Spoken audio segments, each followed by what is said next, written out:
Hello there, how do you do? My name is Dr. Edis Tito Mwinuka. I'm a tutor in pathology and surgery. So this is plus 255 health. So we have managed to organize something new. After getting requests from different people, including my students, I said, why don't we start doing lectures online? Yes. So as you can see, today we're going to cover about history taking. But before we start, I would like to tell you that thank you for visiting my channel. And the main aim of starting this channel is to make sure that you get the best out of your education so that you can go to college to some people, and most of you want you to be competent doctors. So I hope we'll be together, and this is just the first of the series of the lectures that we're going to be having. Yes, and without any further ado, let's get straight to the case. So as today we're going to cover about history taking, particularly in clinical exams. Yes, as you can see this word right here, it's a nightmare to most of the students. But to me, it's like a dream come true. And I'm going to explain this in a way that is very simple for you to understand, but you're going to be called an elite student. So before we start, I would like to tell you that since the clinical examination, especially the semester 2 exams, are fast approaching, there's some few things that I want you to take with me. In some institutions, the clinical examination consists of 60% of that semester, and 40% goes to the theoretical exam. So you can see the weight on this thing here. So when you're trying to clerk a patient, especially in the examination, in a clinical exam, there are things that you should adhere to before even starting to clerk. You're supposed to be as confident as you can. You're supposed to be well prepared, from the way that you have your instruments, all the equipment that's needed, from the way that you dress, looking smart, and the most important thing is your first impression towards your examiner. If you take a look at the rating scales that we use to judge you, it's actually hard to fail, but it's actually also easy to fail depending on how you approach it. So this is an advice that I want you to take home with. Yes, so let's get straight to the case. Here with me is the rating scale that we examiners use to guide you through the entire exam. As I told you from the beginning, I want to make this thing look as easy as I can to you, but at the same time I want you to be an elite, such that when examiner just does examine you, he'll be like, how did you know all these things? So we're going to go step by step throughout this entire rating scale. And then we can start from the first one, is attitude during rapport formation. So this thing is very important, and rapport covers the way you communicate with your client. So what things are included in this thing? Included is appearance. You have to be very smart. Make sure your hair is well kept and it follows the guidelines that guide you. And then we look at the dressing code. I think you know what you're supposed to have your uniform here, and mostly also have your identification card. And then you have to welcome and greet the patient. Yes, you have to make the patient comfortable be around you. So greet him, you see. And then you have to introduce yourself and introduce your examiners. So it's very important for you to do this. You introduce you by your name, and then you say who are your examiners and what they're here to do. And then you should explain your role. And then you should ensure confidentiality and ask for consent. So people normally confuse this thing, confidentiality and consent. So when you talk about confidentiality, it's like to be discreet, making sure that all the information is just left between you and your client. And to ask, you're asking for permission to the client so as to do the task at hand. So I hope you get me until then. So, well, yes, the second part is history of your client. So in the history of your client, you have to explore the demographic data of the client. Meaning now you want to know more about your client and the basic details of identification. So you ask for the name of the client, and preferably if you get all the three names is also good. The age of the client, the sex, is it male or female, where that client resides, what tribe is the client, what religion is the client, and maybe what's the marital status of the client, single or married. And then don't forget to write the date of admission. So when was the client admitted? And then don't forget the date of clerkship of your client. And then from here, you are able to know the number of days in the ward.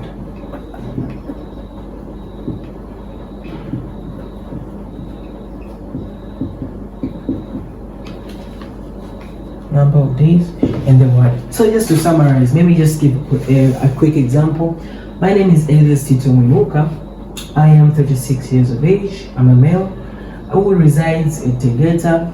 I'm a Hehe by tribe, and I'm a Christian, and I'm currently married. Well, I was admitted on 27th of June 2024, and from this part, I'm able to know that I have stayed how many number of days and how many days do I have in the ward. So yeah, we're still the history of the client, and we've already covered the demographic data of your client. So right now we're going to something called chief complaints. So what are chief complaints? So chief complaints, these are the actual words of the client towards you, explaining and the symptoms that person is having with regard to the disease that person is having. So they're supposed to be the actual words. I don't expect you to use medical terminologies. Nope, it's not allowed. It's the exact words of your what? Of your client. So what's the role in writing the chief complaint? So you write the symptoms that started first,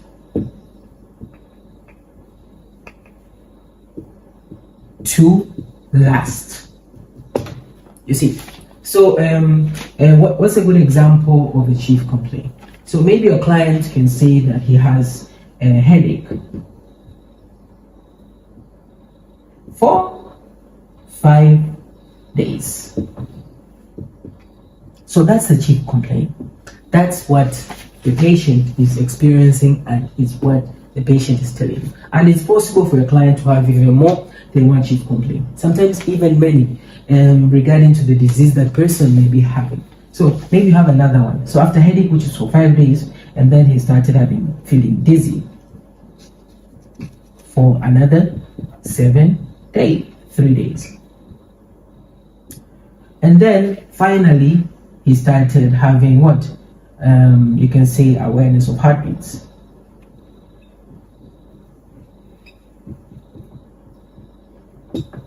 Which is 1 day ago. So you see, this is how you put your chief complaint. You should make sure you don't use medical terminologies, and then you should make sure the symptoms start from the last and coming to the current symptoms. I hope that's understood. So yeah, let's get along with it. So we're going to another part, which is the amplification of the symptoms, also known as the history of presenting illness, the HPI. So this is the most important part. It carries over 20 marks, but it's the part whereby the examiner really judges how good you are. So you're supposed to be spot on when it comes to the HPI. So according to a guide, you're supposed to explore in detail the onset of the symptoms, ask about the progression of symptoms and associated symptoms, explore in detail the aggravating and relieving factors. So I think you've already covered the Dopara and you have covered Socrates. So since you have covered these two, I would advise you to use Socrates in anything relating to pain when you're trying to amplify the symptoms. So all the symptoms relating to pain, you have a headache, you're going to use Socrates, and Dopara for other symptoms. So what else should HPI contain? It should contain the important positive and negatives. What does this part mean? So you're going to be exploring the symptoms of your client in relation to the disease that you think your client might be having. So the things which turn out to be positive in terms of the symptoms, they're going to be important positives. And the things that turn out to be negative that client does not have, these are called the important negatives. So it should have that. And then it should have the risk factors. Yes.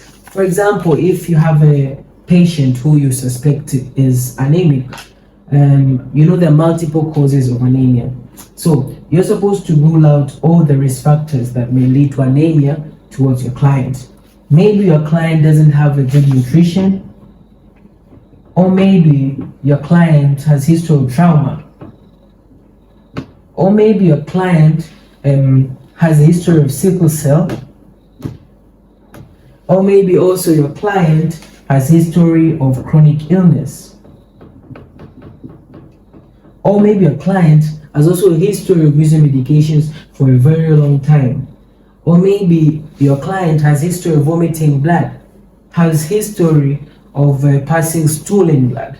So all these are the risk factors that you're supposed to note. And then after that, you go to the complications.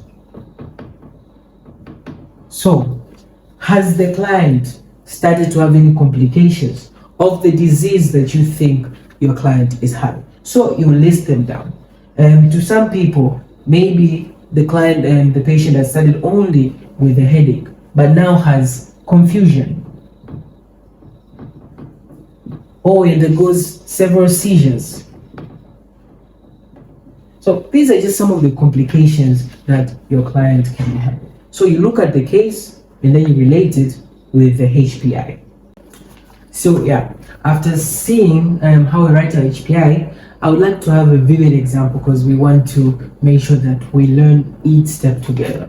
So we're going to start with the demographic data. So we're going to have a patient. Maybe the patient's name is Gerard Mumba, who is 45 years of age, sex male, who resides at Bez Beach.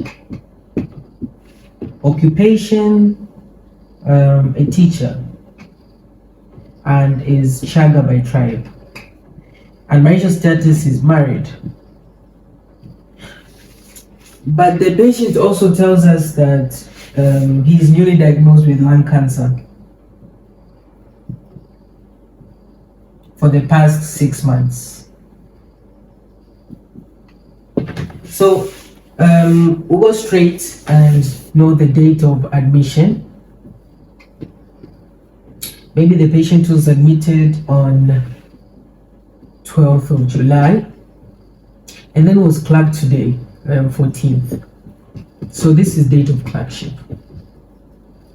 So from here we see that the patient has 2 days in the ward. So what's important is the chief complaint. So maybe our patient complains of awareness of heartbeats for the past 6 days. You see. So automatically we're going to go to the history of presenting illness. So how is the history of presenting illness of our client? How is it going to look like? So it's important that we start with the partial introduction of the patient with his condition. This is a known lung cancer patient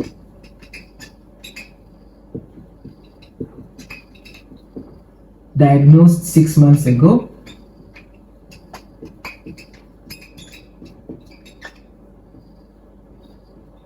On chemo and radiotherapy. So this is just the introduction. As you can see, we have introduced the chronic illness that our patient is having, which we also think will influence the diagnosis of our patient.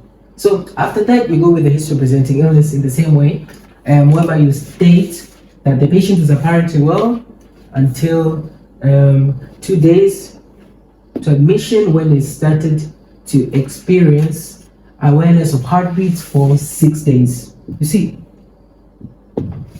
So for more interactive lectures like this, kindly visit YouTube and subscribe to our channel plus 255 Health so that you can get the best out of your education.